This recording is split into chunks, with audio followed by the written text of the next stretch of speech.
বেশি আমরে না, সিম্পল গল্প, ভালো। হ্যাঁ, সব কিছুই ভালো ছিল, বাট গল্পটা সিম্পল। না, অভিনয় ভালো ছিল, রাজের অভিনয় ভালো ছিল, আর ওর এইটাও ভালো ছিল, লুকটাও খুব ভালো ছিল, মুভিটা খুব স্লো, এই আর কি। না, অত মানে ফিনিশিংটা ওরকম হয়নি, আসলে তারপরে এটার বোঝা যাবে এটার গল্পটা আসলে কি, এখনো বুঝতে পারিনি। টুইস্ট আছে অবশ্যই, বাট এখন আমার কাছে ভালো লাগতেছে না। আমার কাছে এখন পর্যন্ত কিচ্ছু ভালো লাগতেছে না, একদমই ভালো লাগতেছে না, সেটা সত্যি কথা। গল্পের কোনো আগামাথা কিছুই বুঝতেছি না। গল্প আসলে শুরুটা ভালো ছিল, কিন্তু আমরা আশা করছিলাম যে শেষের দিকে আরেকটু থ্রিলার থাকবে, টুইস্ট থাকবে। ওরকম টুইস্ট আর থ্রিলার ছিল না।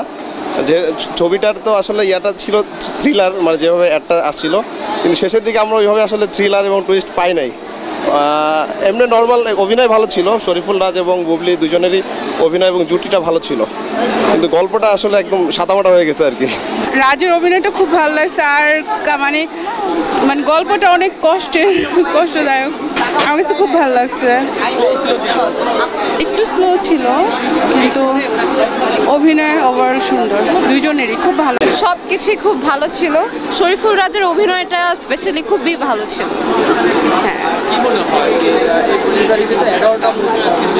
হ্যাঁ, রাজকুমার এখনো দেখা হয়নি, এটা দেখলাম, তবে এটা অনেক ভালো লেগেছে।